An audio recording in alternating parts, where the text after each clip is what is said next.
Start. महोदय, मुझे इस संबंध में एक बात और कहनी है। वह यह है कि मुझे मुख्य आयुक्त के भाषण के अनुसार यह आशा थी कि सरकार मजदूरों की उन्नति के लिए, उत्थान के लिए, उद्योगों के विकास के लिए और गांवों की स्थिति सुधारने के लिए तकनीकी प्रशिक्षण देने का काम करेगी। लेकिन ऐसा ज्ञात होता है कि आर्थिक शक्ति सीमित होने के कारण इस ओर कार्यवाही करने की संभावना नहीं रही। फिर भी मुझे आशा ही नहीं अपितु पूर्ण विश्वास है कि भविष्य में हमारा मंत्रिमंडल इस ओर अवश्य अविलंब ध्यान देगा।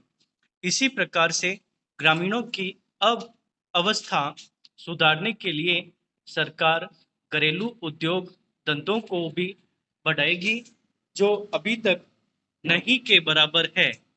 भारत की दृष्टि से कुटीर उद्योग बड़े उद्योगों की अपेक्षा अधिक लाभदायक है। पहली बात तो यह है कि भारत एक गरीब देश है और उसके पास इतना पैसा नहीं है कि वह बड़े उद्योगों के लिए पर्याप्त संख्या में बड़ी-बड़ी मशीनें मंगवा सके। बड़े उद्योगों के लिए बहुत बड़ी-बड़ी महंगी मशीनों की आवश्यकता होती है, जबकि कुटीर उद्योग छोटी-छोटी और सस्ती मशीनों से चल जाते हैं।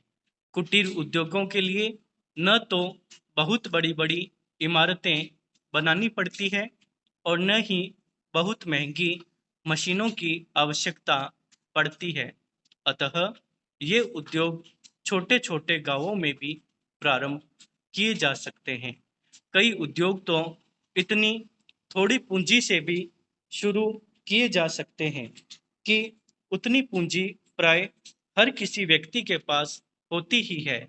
कुटीर उद्योगों से दूसरी बड़ी सुविधा यह है कि इनमें बहुत अधिक मजदूरों की आवश्यकता नहीं होती। एक परिवार के सदस्य ही उस उद्योग को चलाने के लिए पर्याप्त होते हैं। घर के सब सदस्य उस काम में हिस्सा बटा सकते हैं। बड़े उद्योगों में प्रत्येक मजदूर को कोई विशेष कार्य सीखना होता है और उस काम में कुशलता प्राप्त करने में उसे काफ़ी समय लग जाता है।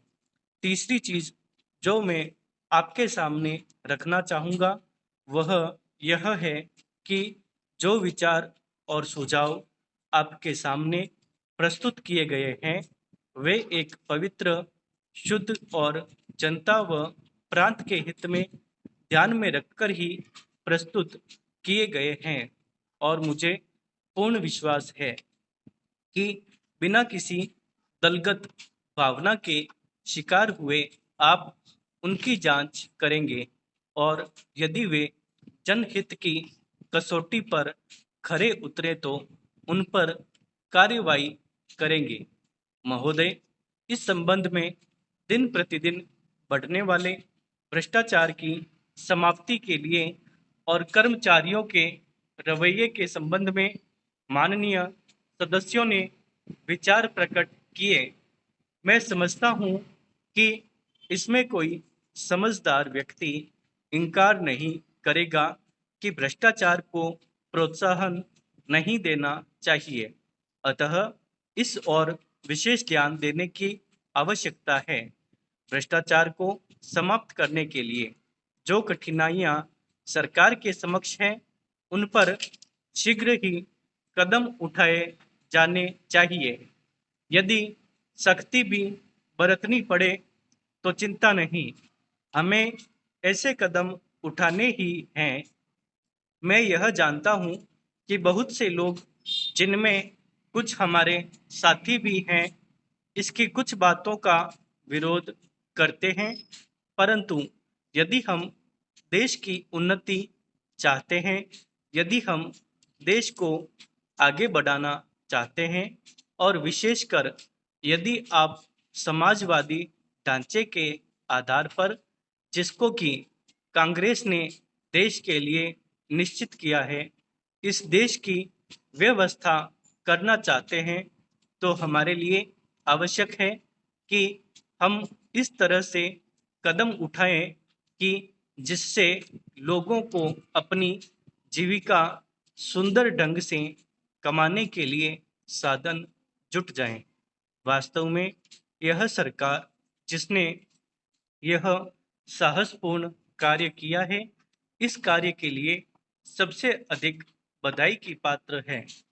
जो लोग यह आशा करते हैं कि हर एक काम उस ढंग से होना चाहिए जिसके लिए गांधी जी हमसे कहा करते थे, और जैसा कि अभी हमारे एक साथी कह रहे थे कि जिस तरह से सरकार ने इस संबंध में व्यवहार किया है, वह गांधी जी की नीति के अनुसार नहीं था। यही नहीं, उन्होंने तो एक तरह से कांग्रेस ने जो समाजवादी ढांचे पर समाज की व्यवस्था की नीति अपनाई है, उसका विरोध किया।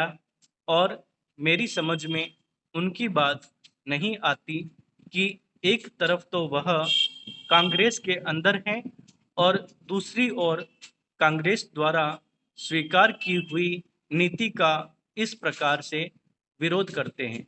मैं समझता हूं कि वह इस बात को भी जानते होंगे कि कांग्रेस द्वारा इस नीति को स्वीकार कराने वालों में अधिकतर वे ही लोग हैं जो गांधी जी के अनुयायी हैं और उनके सिद्धांतों में विश्वास रखते हैं। ऐसी स्थिति में उनकी वह बात समझ में नहीं आती कि आज सरकार प्रजातंत्र और गांधी जी के बताए हुए नियमों के अनुसार आचरण क्यों नहीं कर रही है। यह बात बिल्कुल ठीक नहीं है।